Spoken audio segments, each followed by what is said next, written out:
अस्सलाम वालेकुम। आप देख रहे हैं सीधी बात ओनली ऑन कैपिटल टीवी। मैं हूं बीनर सलीम और मेरे साथ मौजूद है the magical, the dynamic, the man with magical voice and magical तज्जिया, फरूख पिटाफी साहब। बहुत बहुत बहुत आपको मैं वेलकम करती हूँ। बहुत शुक्रिया कि आप मेरी रिक्वेस्ट पर आ जाते हैं और बहुत बहुत शुक्रिया आप बुलाती हैं। प्लेयर कि मैं आपके साथ स्क्रीन शेयर करती हूँ। बहुत बहुत शुक्रिया कि आप बुलाती हैं। Thank you. चलें जी, जबरदस्त हो गया। आप लोग के लिए हमारे टेलीफोन नंबर 0518446222 रिपीट कर देती हूँ, 0518446222। सीधी बात के नाम से स्काइप आईडी है और दोनों के लिए बात करने का तरीका बिल्कुल सेम है कि आप अपने टेलीविजन का वॉल्यूम म्यूट रखेंगे और ज़्यादा शोर नहीं करेंगे, बिल्कुल उस तरह का शोर जिस तरह का इस वक्त मेरे कान में आ रहा है। लेकिन मैं आपको यहाँ पे हेडलाइंस बता देती हूँ, टॉपिक हेडलाइंस क्या है, ताकि आप लोग को टॉपिक का पता चल जाए कि क्या है और आप उस हिसाब से हमसे सवाल करें या अपनी राय दें। तो एक नजर डाल लेते हैं टॉपिक हेडलाइंस पर। दहशतगर्दों का कोई कबीला, कोई ईमान नहीं होता। मुंह को खून लगा हो तो फिर प्यास पानी से नहीं बुझती जनाब। हमारे हुक्मरानों को इतनी सी बात अब तक समझ नहीं आ रही।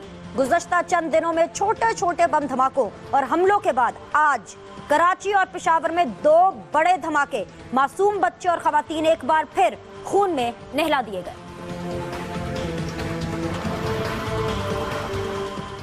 जश्न बहारा हो और रंग बिरंगी पतंगों से नीला आसमान मुख्तलिफ रंगों में बट जाए।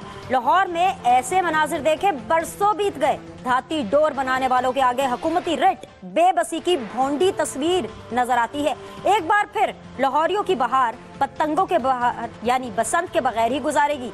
क्या लाहौरिये इस साल बसंत मनाने कराची का रुख करेंगे?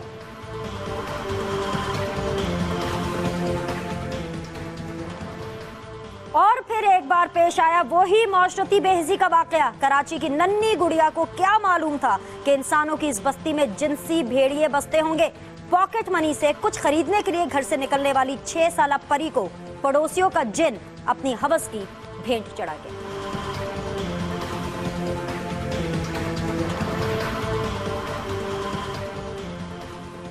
चलिए जनाब, हेडलाइंस आपने जान ली। बढ़ते हैं फरूख पिताफी की तरफ। थोड़ा सा ज़रा मैं बैकग्राउंडर दे दूं, not for Farrukh because he is a very well knowledgeable man. उनको सब एक्टिविटीज़ पूरे दिन की जो मामलात हैं वो पता होते हैं। आप लोगों के लिए बैकग्राउंडर देना ज़रूरी है ताकि जब आप लोग हमें कॉल करें तो आपको पता हो कि हम किस लेवल पर और किस सोच को और किस नज़रिए को लेकर के बात कर रहे हैं। दहशतगर्दों का कोई कबीला, कोई ईमान नहीं होता, जैसे कि मैंने अपनी टॉपिक हेडलाइंस में बताया। इसी चीज़ को लेकर के मुझे आगे चलना है।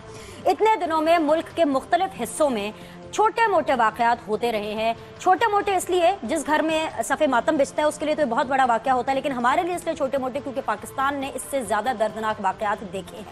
कभी पुलिस पर हमला, कभी रेंजर्स पर हमला, लेकिन आज वो जो एक चुप्पी थी थोड़ी देर के लिए वो टूटी है। कराची में एक दहशतगर्द की कार्रवाई सामने आई है। पेशावर में किस्सा खानी बाजार में हुआ है एक अफसोसनाक वाक़या। पहले कराची की अगर बात करें तो वहाँ पर ट्रेन के अंदर शालीमार एक्सप्रेस के अंदर एक धमाका हुआ है, उसको उड़ा दिया गया है। मुतादिद अफराद जख्मी हैं और साथ ही साथ जो पेशावर का किस्सा खानी बाजार है उसमें भी एक ब्लास्ट हुआ है, जिसके नतीजे में अब तक इतलात के मुताबिक 9 अफराद के जहाबक होने की इतलात मौसूल हुई है। 50 से ज़्यादा अफराद जख्मी हैं, जिनमें बच्चे और खवातीन भी शामिल है। फरूख, आपकी तरफ बढ़ूंगी मैं। किस्सा खानी बाजार के अंदर जो भी ब्लास्ट हुआ, इससे पहले 2 रोज पहले पेशावर में हुआ था एक सिनेमा के बाहर जो ब्लास्ट हुआ था और उसके अंदर भी काफ़ी कैजुअलिटीज़ जो है वो रिपोर्ट की गई थी। सही। जो तालिबान हैं जिनसे हम मुज़ाकराती अमल शुरू कर चुके हैं या करने जा रहे हैं, ये भी एक डिबेटेबल चीज़ है, लेकिन खैर जो तालिबान हैं उन्होंने इससे लात ताल्लुकी का इजहार किया है। लात ताल्लुकी को मैं और मुझ जैसी मासूम हमारी ऑडियंस, लाइव ऑडियंस क्या समझे कि उनका इसमें हाथ नहीं था या उनको पता ही नहीं था कि ब्लास्ट हुआ है। देखिए, पहली बात तो ये लात ताल्लुकी का इजहार जो है वो खबर की सुर्खी होती है और उसके अंदर सिंपल बात है, उसका मतलब ये है कि उनका कोई रिस्पॉन्सिबिलिटी इसमें नहीं है, उनका हैंड नहीं है, उनका हाथ नहीं है इसमें। लेकिन हैविंग सेड दैट, किसी ने तो किया है। मोडस ऑपरेंडी इस दफ़ा जो आज के उसमें था वो बड़ा परेशान कुन है, क्योंकि वो सुसाइड अटैक कहा जा रहा है। सुसाइड अटैक में एक तो ये डिनाई कर रहे हैं कि हमारा नहीं है और फिर सुसाइड अटैक भी हो गया, तो ये कौन है जो करा रहे हैं? हम कहते हैं तीसरी ताकत होगी। तीसरी ताकत के अंदर अगर कोई बाकी सुसाइड अटैक कराने वाले हैं फिर तो रहने दें। अगर आप दहशतगर्दों से बात नहीं कर रहे, अगर आप किसी और से बात कर रहे हैं तो फिर परेशान कुन बात है। लेकिन अगर टीटीपी के साथ ये कहा जाता है कि ये जो अटैक हुआ है ये एलईजे टाइप के किसी ग्रुप ने कराया होगा, क्योंकि टारगेट जो है वो शियास थे, लश्कर जंगवी की बात जो है, या कोई इसी तरह से भी रिस्पॉन्सिबिलिटी जब कोई लेगा तब हमें पता चलेगा। लेकिन ये बात तो तय है कि ये भी कहा जा रहा है बार बार कि डीरेल करने के लिए प्रोसेस को ऐसे कोई अटैक होंगे। दूसरी साइड पे एक बात मैं और भी बता दूं आपको कि आज हमने देखा कि टीटीपी की जो नॉमिनेटेड कमेटी है और टीटीपी की अपनी तरफ से भी थोड़ा सा गुस्से का इजहार भी हो रहा था। उसमें ख़ास तौर पे इसलिए हो रहा था कि जी हुकूमत ने कहा कि पहले तो अपनी सफ़ेद सीधी करो और फिर हमसे आके बात करो, ये जो 2 बंदे तुम्हारी कमेटी में नहीं हैं तो उनके बाद क्या होगा। और अब मुझे नहीं पता कि अगर इन्होंने कह दिया है तो कितना सच्चाई है, लेकिन परेशान कुन बात ज़रूर है इस वक्त भी कि आप पूरे स्पेक्ट्रम से अगर बात नहीं कर रहे हैं, इस वक्त डायलॉग नहीं कर रहे तो फिर क्या करेंगे आने वाले समय।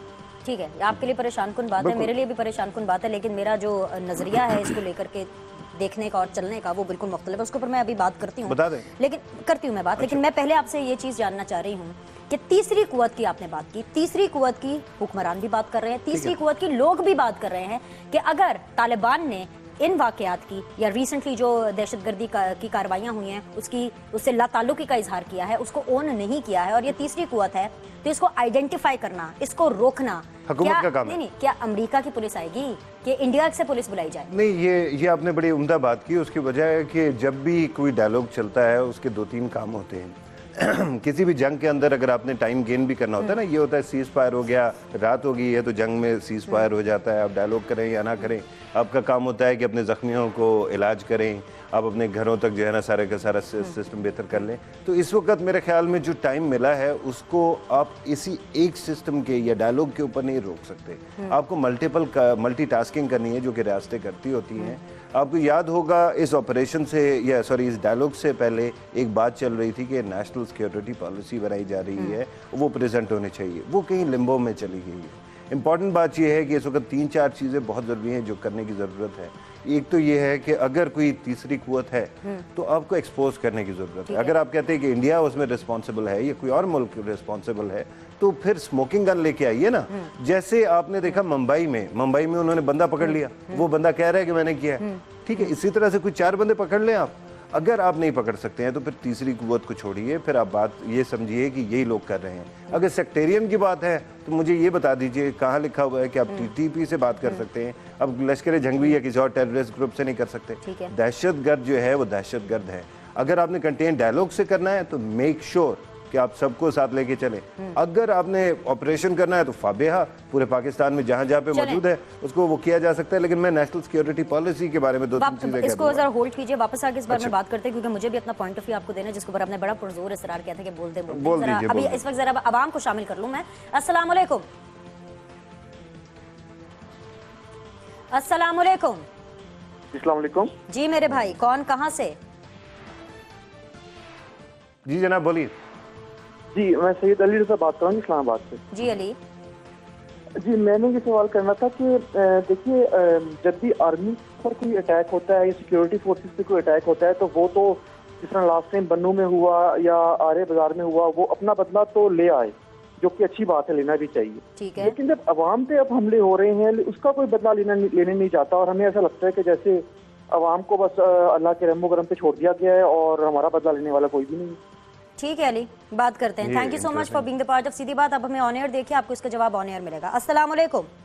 वालेकुम अस्सलाम। मैडम क्या हाल है जी? अल्लाह का शुक्र मेरे भाई, कौन कहां से? कामरान बोल रहा हूँ जी, फैसलाबाद से। जी कामरान साहब, हुक्म। अच्छा मैडम, मैं बड़ा एक गहरा सा सवाल पूछना चाह रहा हूँ आपसे। अब ये बताएं कि इतने लीडिंग जो अपना सियासतदान है ये, उनमें सिर्फ इमरान खान को ही इन्होंने तालिबान ने क्यों चूज किया है? ये बड़ा गहरा सवाल है, इसका जवाब जरा दीजिएगा बस इतना। कामरान, इसके ऊपर हमने कल जो गुजर चुकी है कल उसके ऊपर एक पूरा प्रोग्राम किया था, वो वेबसाइट्स पे भी अवेलेबल है। अगर आप रिपीट भी मिस कर चुके हैं तो डेफिनेटली मुख्तलिफ वेबसाइट्स पर अवेलेबल है, आप वो देखिए। कोशिश करती हूँ, क्योंकि आज हम जरा थोड़ा हटकर बात कर रहे हैं, कोशिश करती हूँ अगर वक्त ने इजाजत दी तो आपके सवाल को बिल्कुल एड्रेस करेंगे। बहुत बहुत शुक्रिया। अस्सलाम वालेकुम। जी वालेकुम सलाम। मैं बिनी से हैदर बात कर रहा हूँ कराची से। जी हैदर साहब।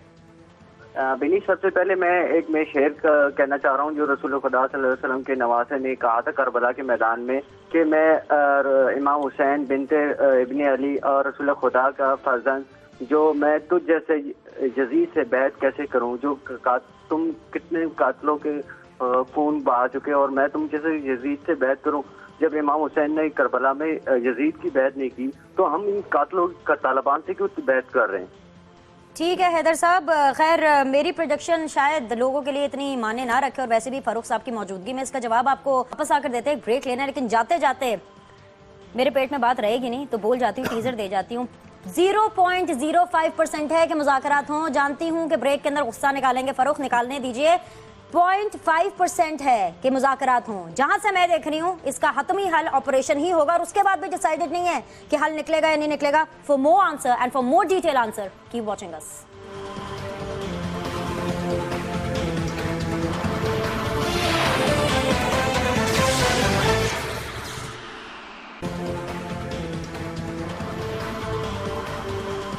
ब्रेक के बाद आपको खुशामदीद कहते हैं। पहले जरा फरूख आप लोगों के सवालों को एड्रेस कर लें, फिर मैं अपना पॉइंट ऑफ व्यू उनके सामने रखूंगी। फरूख साहब, कामरान को छोड़ दीजिए जो फैसलाबाद से कॉल किया था, बिकॉज़ हम इसके ऊपर इलैबोरेटेड प्रोग्राम मैं उनकी बात भी थोड़ा सा हिंट कर दूंगा, लेकिन मेरे लिए ज़्यादा इंपॉर्टेंट अली की बात है जिसने कहा कि आर्मी और सिविलियन में कोई फ़र्क है। मैं आपको एक बात बता दूं, मेरा नहीं ख्याल कि ऐसा कुछ है।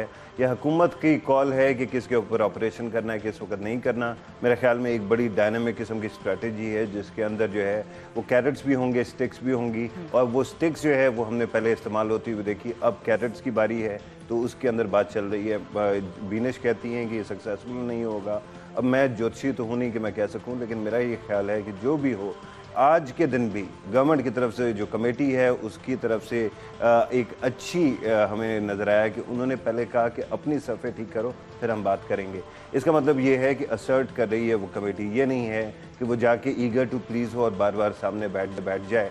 अब कितने ऑपरेशन होंगे, कितने डायलॉग होगा, ये बात तो आगे चल के पता चलेगी। लेकिन इस वक्त ये है कि मुझे कम से कम गवर्नमेंट की साइड से थोड़ी सी कोहेरेंस, थोड़ी सी डायरेक्शन जरूर नजर आ रही है। चलिए जी, ये जिस तरह से हम तीसरी कुव्वत की बात कर रहे थे उसमें मेरा पॉइंट ऑफ व्यू ये है कि अगर ये तीसरी कुव्वत इसमें इन्वॉल्व है, तालिबान ये नहीं कर रहे, दहशतगर्द तंजीमें मुख्तलिफ, क्योंकि तालिबान की भी तो मुख्तलिफ ऐसे ग्रुप्स हैं ना, लश्कर जंगी है, कलअदम तहरीक तालिबान पाकिस्तान है, मुख्तलिफ ग्रुप्स। अल-कायदा एक अलग एंटिटी है। अगर ये लोग नहीं कर रहे, हुकूमत को नहीं पता कि कौन कर रहा है, कोई तीसरी कुव्वत कर रही है, तो इसका मतलब है कि इसकी आइडेंटिफिकेशन के लिए भी तालिबान या दहशतगर्दों के ग्रुप को साथ होना चाहिए, क्योंकि वो लोग जो ये फिर ये कर रहे हैं तीसरी कुव्वत, वो तो फिर तालिबान की और दहशतगर्दों की भी दुश्मन निकली ना ऐसे मौके पे जब हम मुज़ाकरात की तरफ बढ़ रहे हैं। अच्छा, अमेजिंगली आपने अच्छा किया ये बात कर दी। मैं आपको ये बताऊं कि तीसरी कुव्वत के ऊपर एक और भी मेंशन आता है, वो ये है कि बाज़ जगह पे BLA को भी फ्रेम करने की कोशिश की गई है। अच्छा। जो बलूचिस्तान के होंगे लेकिन उनके एक्सेस बहुत जगहों पे है, तो ये भी कहा जाता है क्योंकि उनका एक कनेक्शन बनता है इंडिया के साथ, तो वो कहते हैं कि जी रॉ जो है वो इनको यूज़ करती है और ख़राब कराने की कोशिश करती है। लेकिन मेरा नहीं ख्याल कि BLA की इतनी आउटरीच है, इतनी एक्सेस होगी। इस वक्त इंपॉर्टेंट ये है कि इंटेलिजेंस को अप टू स्क्रैच रखा जाए। पहले जो है इंटेलिजेंस की जो इंटीग्रेशन है, इंटेलिजेंस शेयरिंग है, वो नहीं हो रही थी। आपने इंटीरियर मिनिस्टर की बार बार बात सुनी। अभी नई सिक्योरिटी पॉलिसी की जो बात की जाती है उसमें इंटेलिजेंस शेयरिंग की बात है। मैं आपको ये बता दूं कि इस वक्त जो पाकिस्तान का पूरा निज़ाम है ना जी, एक वेस्टमिंस्टर डेमोक्रेसी में चीफ एग्जीक्यूटिव प्राइम मिनिस्टर होता है और उसी को सारे जवाब दे होते हैं। He is the one who is supposed to make the policy.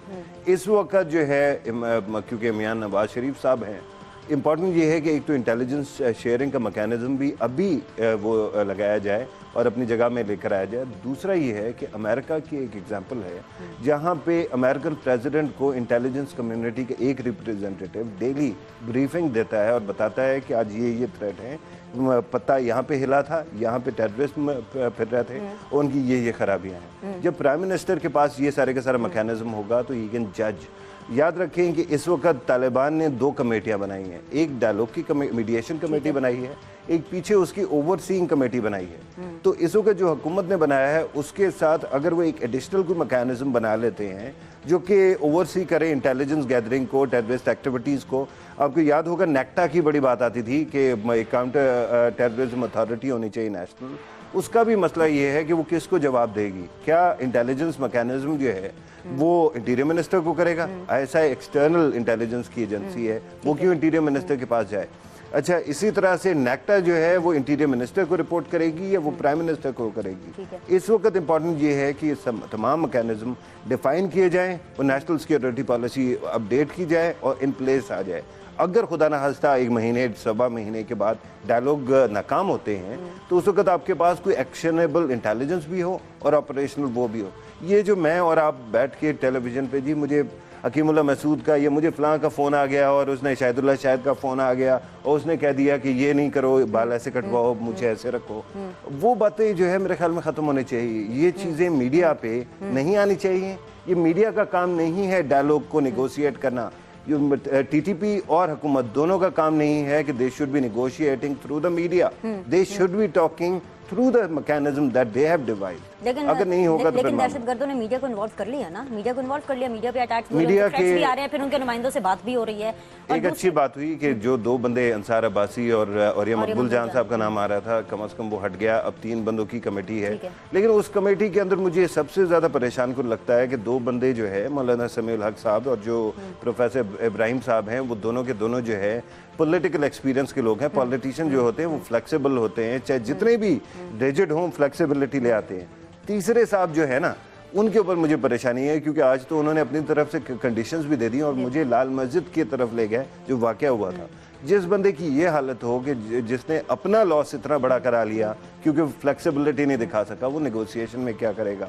उन्होंने 2 डिमांड्स डाल दी जनाब। वो कहते हैं कि तालिबान की 2 चीज़ें तो हमें पता है, और वो दोनों कंट्राडिक्टरी हैं। एक वो कहते हैं कि जी ये शरीयत का निफाज हो, अच्छा हो जाए जी, मुझे कोई मसला नहीं है। लेकिन दूसरी बात जो है वो कहते हैं कि कैदियों को रिहा करो। कौन सी ऐसी शरीयत है जो कि मैस मर्डरर्स को आज़ाद करने की बात करेगी? जो कातिल हैं वो तो कातिल है ना जी। अगर उन्होंने हजारों लोगों का कत्ल किया, उनको क्यों छोड़ा जाए शरीयत के मुताबिक भी? शरीयत में तो इजाजत नहीं है ना। अगर कोई कत्ल करता है तो उसका खून बहा होता है, उसकी अदरवाइज फांसी होती है। अगर आप जो है शरीयत भी लाना चाह रहे हैं और हर चीज कहते हैं ना मीठा मीठा हप हप कड़वा कड़वा थू थू, अभी वाज़ेह तौर पर डिमांड सामने नहीं आई है। जिन 2 बातों की आप बात कर रहे हैं, उनके एक रिप्रेजेंटेटिव की बात कर रहा हूं ना। मैं एग्री करती हूं, लेकिन अभी वाज़ेह तौर पर डिमांड सामने है, तो let's keep that Pandora box close. लेकिन मसला जो मैं डिस्कस करना चाह रही हूं वो ये है कि मुज़ाकराती अमल बाकायदा तौर पर शुरू होने से पहले पसूड़ी पड़ गई। आज दोनों मुज़ाकराती टीम से मिलना था, हुकूमती मुज़ाकराती टीम ने भी और तालिबान की मुज़ाकराती टीम ने भी। लेकिन हुकूमती मुज़ाकराती टीम ने, जैसे आप पहले मेंशन कर चुके हैं, उन्होंने कुछ अपनी रिजर्वेशंस दी, कुछ उन्होंने वजाहतें देने में अच्छी बात बुरी बात, लेकिन मीटिंग नहीं हो पाई।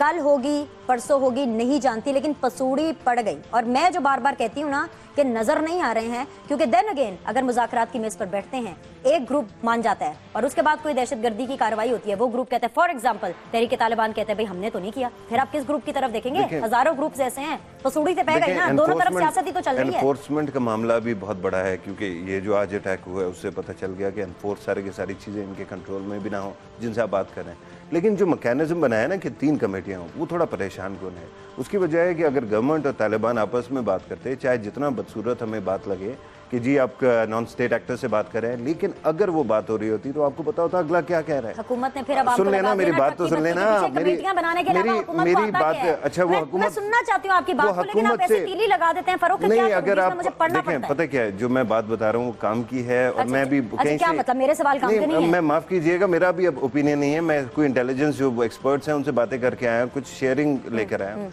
सबसे बड़ा मसला ये होता है कि फुटबॉल जो दरमियान वाली कमेटी बन गई है उसका मसला ये हो जाएगा, क्योंकि हुकूमत और जो तालिबान है वो डायरेक्टली बात नहीं कर रहे हैं, तो इनको आधा टाइम हुकूमत को कन्विंस कराने में लगाना पड़ेगा, आधा टाइम तालिबान को। और दरमियान में तालिबान किसी वक्त कह दे कि यार इनकी कोई क्रेडिबिलिटी नहीं है, ये तो हमने छोड़ दिया। जैसे मौलाना फजलुर रहमान साहब ने मुफ्ती कफायत के साथ कर दिया आज के दिन कि जी वो अपनी तरफ से बोल रहे हैं हम जिम्मेदारी नहीं उनके बारे में, तो उसके बाद जो है मामलात खराब हो जाएंगे। मेरे ख्याल में इस वक्त जरूरी है गवर्नमेंट की तरफ से, मैं कमेटी की तारीफ कर रहा हूँ बीनेश, पसूड़ी हो या ना हो, याद रखिएगा डायलॉग में हमेशा बहुत सारे जिटर्स आते हैं, लेकिन हुकूमत की तरफ से ये है कि they are standing the ground. यानी आपको जो है हुकूमत परसिस्टेंट लगती है। मेरे ख्याल में हुकूमत जो है एक अच्छे रैशनल तरीके से चल रही है। चलो मुझे लाइव कॉलर्स बढ़ने दीजिए। अस्सलाम वालेकुम जी, कौन हमारे साथ है? हेलो सलाम बिनेश साहबा। वालेकुम अस्सलाम, कौन मेरे भाई, नाम बताइए। बिनेश साहबा जावेद यूसुफ कराची से। मैं ये कहना चाह रहा हूँ कि ये मेरा फरोख साहब से सवाल है कि ये मासूम मुल्क के मासूम लोगों को कोई अमन की सुबह नसीब होगी? और अगर नहीं होगी, अमन की बात चल रही है, तो आज भी कराची में भी ब्लास्ट हुआ, ट्रेन की पटरी उड़ा दी गई, वहाँ पेशावर में भी आज 9 लोग मारे गए। इन लोगों के लिए मैं इतना सिर्फ कहना चाहता हूँ, जिंदगी बहुत खूबसूरत है, अमन से जीना ही जरूरत है। मुझे जरा इस सवाल का जवाब मैं फरोग। ठीक है जावेद साहब, आपको देते हैं। बहुत खूबसूरत अल्फाज आपने हमारे साथ शेयर किए, थैंक यू सो मच। बाकी इसका जवाब ऑन एयर जानिए। अस्सलाम वालेकुम। जी वालेकुम सलाम। दिनेश, मेरा आपसे और फरज से ये क्वेश्चन है कि हुकूमत जो तालिबान से मुज़ाकरात करने जा रही है, तो ये LEG जो इतनी शिया क्लियंस कर रही है और इनका नेक्सस ऑब्वियस है एज ए ड्रैग लाइट, तो कम से कम हुकूमत एक बीइंग स्टेट ये रिस्पॉन्सिबिलिटी बनती है कि शिया भी इसकी कम्युनिटी है, तो उनसे ये भी कम से कम एक प्लेज ले लें कि वो अपने आप को डिसोसिएट कर दें तरीके तालिबान से, ताकि शिया कम्युनिटी को भी ये पैगाम जाए कि after a decade of their killings state responsibility की तरफ जाग रही है। कम अज कम इतना तो उनसे जो है प्लेस ले लिया जाए कि वो ओपनली आके कह दें ठीक है आसिफ, LEG और इस जैसी तंजीमों से हमारा कोई तल्लुक नहीं है, ये स्टेट कब अपनी रिस्पांसिबिलिटी। ठीक है आसिफ साहब, समझ गए आपकी बात, thank you so much. On air इसका जवाब जानिएगा। अस्सलाम वालेकुम। वालेकुम सलाम। दिनेश साहब कैसी हैं? अल्हम्दुलिल्लाह मेरे भाई, कौन कहाँ से? मोहम्मद रमज़ान इस्लामाबाद से। जी रमज़ान साहब हुक्म कीजिए। पहले तो मैं बिनीश साहब आपसे 100% दफा करता हूँ कि मुज़ाकरात कामयाब तो अलग बात है, होंगे ही नहीं। Thank you. और मेरा फारूक भाई से सवाल ये है कि गवर्नमेंट की कमेटी और तालिबान की कमेटी, ये दोनों कमेटियाँ पाकिस्तान को एक रियासत मानती हैं, ये पाकिस्तानी रियासत का हिस्सा हैं, ये डेमोक्रेसी पे यकीन रखती हैं और ये पाकिस्तानी रियासत के एक पॉलिटिकल दोनों कमेटियां हिस्सा हैं। ठीक है। और 2.5 लाख आप उनसे करने जा रहे हैं जो पाकिस्तान के दुश्मनों के हाथों में खेल के आपके और मेरे बच्चे, आपके बुजुर्ग और मेरे बुजुर्गों को कत्ल कर रहे हैं। तो ठीक है, फर्ज करो उनकी पार्टी, हम क्या पाकिस्तान का तालिबान को पार्टी मान लेना मेरी नजर में पाकिस्तान की सुपरमेसी और सवरेंटी को बहुत बड़ा ठीक है फैसला रमजान नहीं साहब, लगा। समझ गए मैं आपकी बात। मुझे छोटा सा ब्रेक लेना है, ब्रेक के बाद जब वापस आएंगे तो डेफिनेटली आप लोग को आपके जवाब मिलेंगे। और ब्रेक के बाद एक और इंपॉर्टेंट टॉपिक मैंने डिस्कस करना है, इसलिए आपको पहले टीजर दे के जा रही हूँ ताकि जब आप हमें कॉल करें तो इसके बारे में बात करें। खासतौर पर लाहौर वाले जो मुझे यहाँ पे देख रहे हैं, बसंत के बारे में बात करनी है, क्योंकि लग रहा है कि पंजाब में और लाहौर में हुकूमत की रेट है ही नहीं। कैसे साबित करूंगी इस छोटी सी ब्रेक के बाद।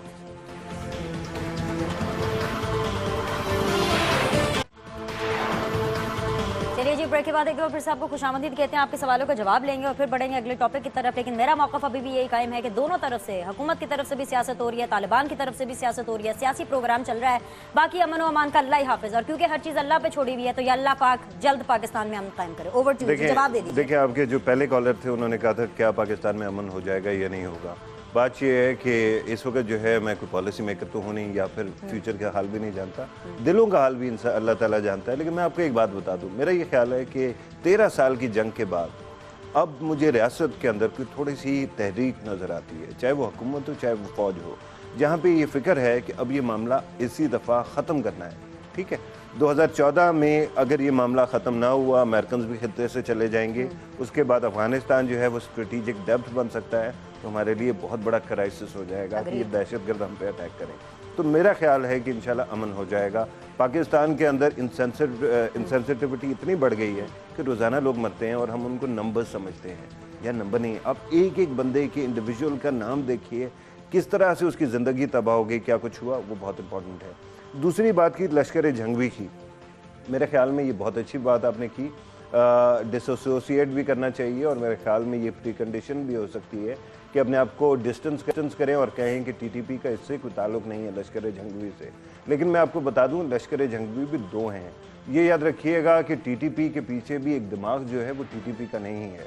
अगर आप फ़ौरन ब्रेन को हटा दें या हैंड को हटा दें तो अलकायदा जो है वो एक बहुत बड़ा जो है सेक्रेटेरिएट या थिंक टैंक का काम करता है और इन सारों को आगे लेके चलता है। उसके साथ साथ याद रखिए कि लश्कर जंगवी भी दो हैं, एक तो वो है जिनके नाम हम लेते हैं और एक है लश्कर जंगवी अल आलमी जो कि अलकायदा की एफिलिएट है। इन दोनों को डिफाइन करने की ज़रूरत है। इंपॉर्टेंट बात यह है कि इस वक्त जो माशरे में ओवरऑल गुस्सा है ना, जिसको कोई भी इस्तेमाल कर लेता है, कोई शिया के बारे में कुछ कहना शुरू कर देता है, किसी और के बारे में कहना शुरू कर देता है, इसको कंटेन कीजिए। अगर कंटेन नहीं करेंगे तो बात आगे नहीं चलेगी। और तीसरी बात बीनेश जो इम्पोर्टेंट है, जो यहाँ पे नहीं की गई, लेकिन मैं कहता हूँ कि अपने लोगों का फ़ायदा उठाया वो करना चाहिए, फ़ायदा करना चाहिए। 50,000 60,000 लोग मर गए, शहीद हो गए इस पूरे सारे टेन्योर में, इस टाइम में। क्या ये इम्पोर्टेंट नहीं है कि उन लोगों की भी हालात बेहतर करने की कोशिश की जाए जो कि विक्टिम्स हैं?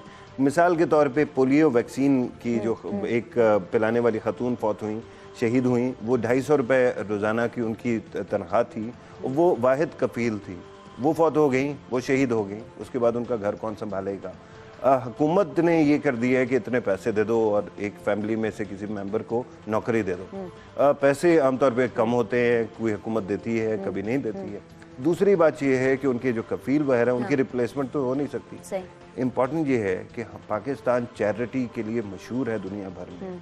ये नहीं हो सकता कि हुकूमत और अवाम मिलके एक ऐसी चैरिटी बनाएं जिसमें हम अपने ये जो हीरोज हैं जिन्होंने हमारे लिए जाने दी, उनकी फैमिली की किफालत और देखरेख तो हम कर सकें। अमेरिका में ये हो रहा है वेटरन्स के लिए, बरतानिया में हो रहा है, रशिया जैसे मुल्क में हो रहा है, हमारे मुल्क में ऐसी कोई थॉट नहीं है। हम लोगों ने कल इसके ऊपर डिस्कशन भी की थी कि मैंने हैसल कौम हम क्या कर रहे हैं, तो जी बिल्कुल, लेकिन मैं टेररिज्म स्पेसिफिक बात कर रहा हूँ। हुकूमत की आप बात कर रहे हैं, हुकूमती रेट की आगे बात करते हैं, हुकूमती कारकर्दगी की बात करते हैं, और खास तौर पे जब मैं इस बारे में बात करूंगी तो मुझे पंजाब लेकर चलना है, आपको लाहौर चलेंगे, जाहिर सी बात है बसंत है, और पाकिस्तान जिस तरह से बहुत सी चीज़ों के बारे में जाना जाता है, बसंत के बारे में भी पाकिस्तान की अपनी एक पहचान है, खास तौर पे लाहौर के लोगों की।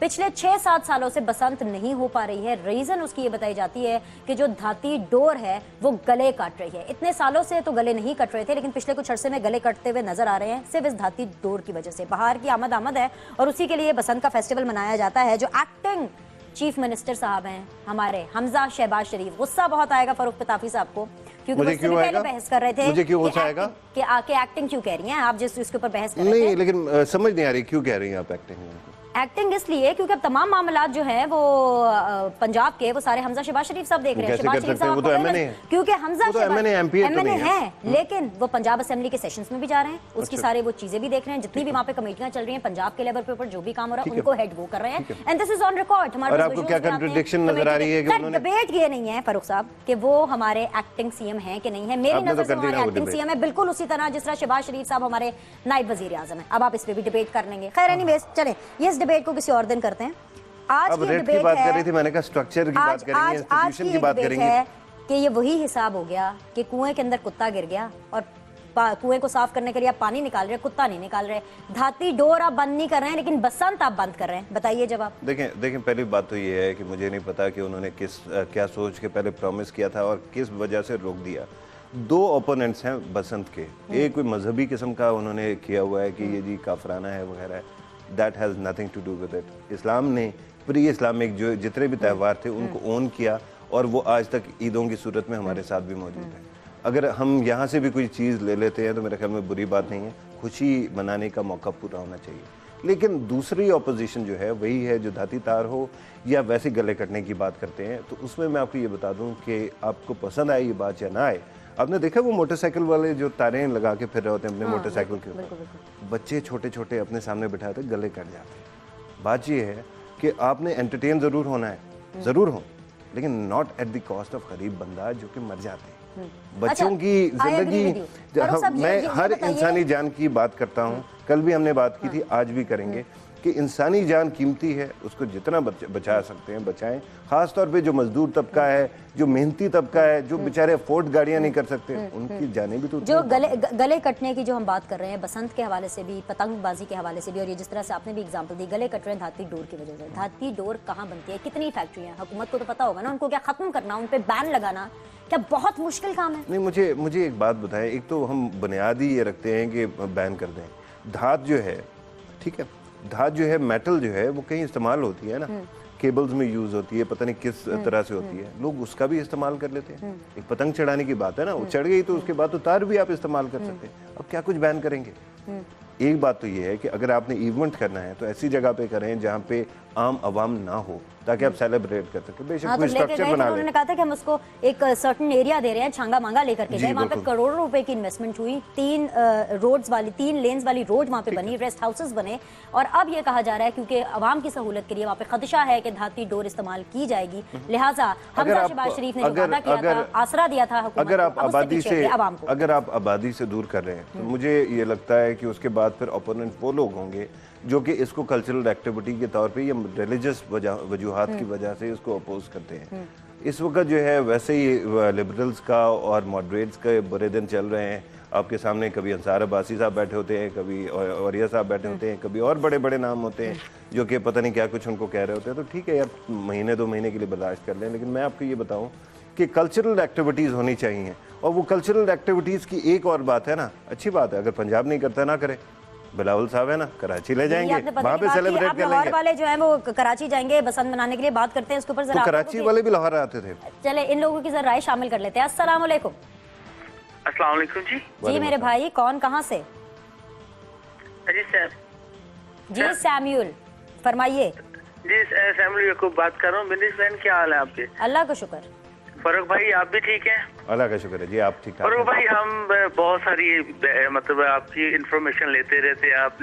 आप मेरी बहन का भी दिमाग खराब होता रहता है ये सारी चीजें देख के, इसी तरह मैंने अपनी बहन को देख के मेरा भी दिमाग खराब होता रहता है। ये सारे मतलब वो रोम जल रहा था, नेहरू बांसुरी बजा रहा था, इसी तरह कराची में हो रहा है कि यहाँ पाकिस्तान में क्या हो रहा है और वो मेले ठेलों में लगे हुए हैं। ये सारी चीजें छोड़ दे। मैं तो अपनी एक बात करने की कोशिश कर रहा था कि ये सारे तालिबान के साथ जो प्रोसेस हो रहा है इसमें माइनॉरिटी कहाँ पे है, पाकिस्तान की बसने वाली माइनॉरिटीज कहाँ पे है। अगर उनकी बातें सुनी जाएं और उनकी बातें मानी जाएं तो हमारे लिए भी किसी वीजे का इंतजाम कर लीजिएगा। नहीं, अच्छा सैम्यूल, एक बात का जवाब दे दीजिए, आप कल्चरल एक्टिविटीज के हक में हैं कि नहीं है? बसंत होनी चाहिए कि नहीं होनी चाहिए, इसका जवाब दे मुझे। मैं कल्चरल एक्टिविस्ट देखिए जी, हमारे पास है क्या? अभी हमारे पास अभी कुछ कोई जिंदगी में कोई खुशी नहीं है। जब से ये मतलब ये चीजें हुई हमारी जिंदगी में कोई खुशी नहीं। हम खुशी चाहते हैं लेकिन इन जो हमारे दरमियान जो मुश्किलात हैं इनको दूर करके इस मुल्क के साथ प्यार करके हमारे। ठीक है सैम्यूल, मुझे पता चल गया, जवाब मुझे मिल गया। Thank you so much. आपके सवाल का जवाब आपको ऑन एयर फरूख देते हैं। Thank you for calling in. अस्सलाम वालेकुम। वालेकुम अस्सलाम जी शरीफ कराची से। जी शरीफ साहब, भाई मैं 1960 से 64 तक लाहौर में रहा हूँ। इतना मजा आता था, बसंत बनाते थे। अब आप हर चीज तो इस्लाम में ले आई, हर चीज पे इस्लाम दाखिल कर दिया तो कहाँ से खुशियाँ होंगी? शरीफ साहब मैं भी यही बात कर रही हूँ। तो क्या चाहते हैं आप, बसंत करें ना करें? नहीं, दूसरे लोगों को कहेंगे धात इस्तेमाल ना करें, बाकी तो खुशियाँ मनाएं। चलें जी, बड़ा सिंपल सा फंडा आपने बताया। मैं भी यही फंडा डिस्कस कर रही हूँ कि धात के ऊपर जो है वो पाबंदी लगाइए कि मत इस्तेमाल करें पतंग उड़ाने में। बहुत बहुत शुक्रिया शरीफ साहब। अस्सलाम वालेकुम। वालेकुम सलाम जी बिनिस साहिबा, मैं आपसे दो बातें शेयर करना चाह रहा हूँ। दो बातों से पहले नाम शेयर करें। अमजद अब्बास बहावलपुर से। जी जल्दी से शेयर कीजिए अब बातें अमजद। एक तो बसंत बिल्कुल होनी चाहिए। इससे ये है कि लोगों को जो टेंशन हुई है धमाकों की और प्रॉब्लम्स हुई हैं वो डाइवर्ट हो जाती हैं ताकि लोग मिलजुल सकते हैं, एक सेलिब्रेट कर सकते हैं। ठीक है, दूसरी बात पहले। और दूसरे नंबर पर जो तालिबान के हवाले से मैं कहना चाहता हूँ कि हमारे जो सियासतदान है वो बहुत बुज़दिल हैं और डरपोक हैं, इसीलिए वो तालिबान से मुज़ाकरात करना चाह रहे हैं। अगर तालिबान से ये मुज़ाकरात हो गए तो आप टीवी पर नजर नहीं आएंगे, क्योंकि उनकी जो शरीयत है वो इंसानों के हकूक के लिए नहीं है, वो उनकी अपनी। अमजद साहब पता चल गया, इंशाल्लाह मैं तो टीवी पर ही नजर आऊंगी। बाकी आप मतलब समझ गए होंगे। छोटा सा ब्रेक लेना है, ब्रेक के पास आते हैं तो ये फैसला करना है कि फरूख साहब टीवी पर नजर आते हैं कि नहीं आते। एक छोटे से ब्रेक के बाद stay with us.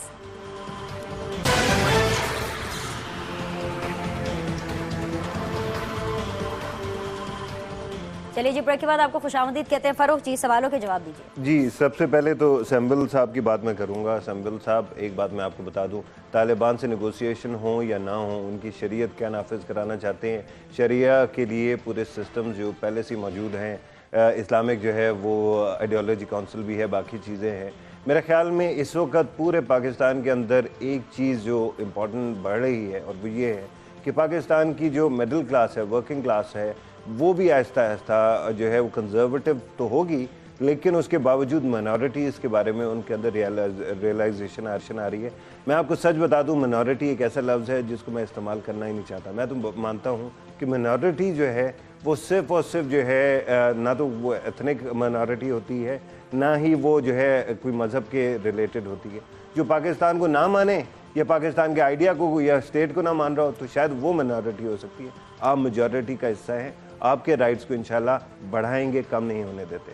That's almost a promise. मैं ऑलमोस्ट इसलिए कह रहा हूँ कि मेरे पास एक इंडिविजुअल की कैपेसिटी है। अमजद अब्बास साहब, आपने कहा कि औरतें नहीं नज़र आएंगी अगर तालिबान से डायलॉग करते रहे, तो मैं आपको एक छोटी सी बात बता दूँ भाई, ये याद रखिएगा कि तालिबान के साथ जो भी डायलॉग वह रहा हो, मैं बिनेश ने सही कहा कि ये तो आती रहेंगी। इन्होंने कहा कि मैं टीवी पे आऊँगा या नहीं, मेरे जैसे तो शायद आपको अगर तालिबान अपना इम्पोज करते हुए नज़र आए यहाँ पर कोई निज़ाम, तो शायद ज़िंदा ही नज़र ना आए, क्योंकि हमारी जो बातें हैं वो किसी को पसंद थोड़ी आती है। लेकिन मैं आपको ये कह दूँ कि ऐसा कोई भी डायलॉग होगा, कोई भी वो होगा, तो वो पाकिस्तान के कॉन्स्टिट्यूशन, हमारे फंडामेंटल राइट्स, हमारी बुनियादी अखलाकियात, वैल्यूज़ जो हैं उनके ऊपर कंप्रोमाइज़ करके नहीं होगा। अच्छी बात है कि इस डायलॉग के ज़रिए से बहुत सारे लोग जो साइलेंटली क्लोजेट सपोर्टर्स थे तालिबान के, वो भी सामने आ रहे हैं। तीसरी बात होगी शरीफ साहब ने जो की, शरीफ साहब आई एग्री मेरे ख्याल में अच्छी बात तो ये होगी कि गुड गवर्नेंस होनी चाहिए, किसी चीज़ को बैन नहीं करना चाहिए। 64-65 की आपने बात की, 60 से 64 की, उस वक्त तो मैंने कोई नहीं देखा। लेकिन मैं आपको एक बात बता देता हूँ कि इंडिया में जाए ना आप, तो इंडिया में हर चीज़ को सेलिब्रेट किया जाता है, हर चीज़ को। एक तो आप कह रहे हैं ना कल्चरल एक्टिविटी, दूसरा इकोनॉमिक एक्टिविटी भी देखें कि कितनी ज़्यादा इससे निकलती है। और उसका बेसिक ये है कि आप बहुत कुछ कर सकते हैं। तो मैं ये बता दूं कि होना ज़रूर चाहिए, लेकिन बात ये है कि पहले आप माशरे की जो डायलॉग है या डिस्कोर्स है उसको ठीक कर लीजिए। चलिए जी, लाहौर वाले तो बसंत नहीं करा रहे, डामाडोल हो गई उनकी बसंत। तो अब कराची चलते हैं, 9 फरवरी को बसंत मनाने के लिए इस फेस्टिवल का हिस्सा बनने के लिए। तो खैर मैं तो जाना चाहूंगी। जब हुकूमत की रिट की बात आती है तो खादिम आला साहब, जब उमर अकमल को गिरफ्तार किया जाता है और उनको मिलने नहीं दिया जाता और यूँ साबित किया जाता है, ठीक है जी उन्होंने कानून तोड़ा होगा, सब कुछ जी, उन्होंने तमाम वायलेशंस की होंगी, लेकिन जिस तरह से उनसे बर्ताव किया गया, यूँ लग रहा था जैसे कोई बहुत बड़े क्रिमिनल हो, कोई बहुत बड़े दहशतगर्द हो। और फिर खादिम आला साहब बहुत आराम से फरमाते हैं कि अगर मेरा दामाद सलाखों के पीछे रह सकता है तो उमर अकमल क्यों नहीं रह सकता। वहां पर तो हुकूमत को अपनी याद आ जाती है, लेकिन जब आवाम को आसरा देते हैं, नहीं कुछ और है, लेकिन बहरहाल कोई और बात रिट ही है। अच्छा, रिट नहीं होती, बातें जब आगे बढ़ने दीजिए, क्योंकि रिट से ज्यादा इंपॉर्टेंट एक और चीज है, और वो इसलिए कल भी जो गुज़श्ता रोज जो गुजर चुकी है उस पर भी मैंने एक स्टोरी डिस्कस की थी, सक्खर की खातून के बारे में जिसके साथ जानवरों से सलूक किया गया। आज भी मुझे इस तरह की स्टोरी डिस्कस करनी है। टेलीविजन पर बैठ कर मेरा दिमाग, मेरा सीना, मेरे इमोशंस फट जाएंगे ऐसी स्टोरीज डिस्कस करते हुए, और हम थक जाएंगे हुकूमत को ब्लेम करते हुए। कुछ जिम्मेदारी आवाम की भी होती है, कुछ जिम्मेदारी हमारी भी है। और आज जिस चीज़ के बारे में बात कर रही हूँ, मुतादिद बार मैं कर चुकी हूँ, ऐसे बहुत से केसेस रिपोर्ट होते हैं। आज बोट बेसन के इलाके में एक 6 साल की नन्ही परी को उसका जो नेबर है वो ले गया। वो नहीं जानती थी कि वो ऐसे दुनिया में रहती है जहाँ पे जिनसी भेड़िए मौजूद है, उसको अपनी हवस का निशाना बनाते हैं, उसे जिनसी तशद्दुद करते हैं।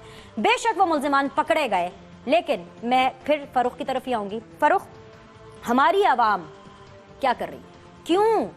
अब देखे, मुल्जिम तो पकड़े गए, कार्रवाई तो उन पे तभी होगी ना जब वो पकड़े जाएंगे। एक अब उन पे जिंदगी कार्रवाई तबाह हो होगी। गई, एक हाँ, जिंदगी, एक घर तबाह हो गया। माँ बाप, वालिदैन, अपने घर वाले क्यों छोटी छोटी बच्चियों को बाहर भेजते हैं? मैं मुतअद्दिद बार कह चुकी हूँ, चैनल मत चेंज कीजिए, अपनी बच्चियों की किस्मतें बदलिए, छोटे बच्चों को बाहर मत भेजिए, किसी पर ट्रस्ट नहीं करें। ये आपकी जिम्मेदारी है। हुकूमत की जिम्मेदारी तब आयद होगी इसके ऊपर जब ये केस रिपोर्ट होगा, और केस रिपोर्ट होने के लिए खुदा न खास्ता ऐसे वाकयात का होना जरूरी है ताकि वो रिपोर्ट किए जाएं। आपका टेक क्या करना चाहिए? पहली बात तो ये है कि हमने कल भी इस्तेसाल की बात की थी कि माशरे में हो रहा है। यार मुझे नहीं समझ आती कि औरतों को लेके माशरे में क्या हो गया है। हम लोग बड़े अच्छे लोग थे, औरतों की इज्जत करने वाले, उनसे प्यार करने वाले, उनकी रिस्पेक्ट करने वाले।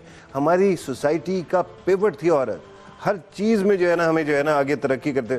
हम वो मुसलमान मुल्क थे जो कि पहली प्राइम मिनिस्टर मुसलमान दुनिया की जो है उसको बनाते हैं। फातिमा जिन्ना साहिबा जो है वो पता नहीं कितने अर्से पहले जो है वो इलेक्शन में आई और वो भी एक बड़े पोजीशन के लिए थी।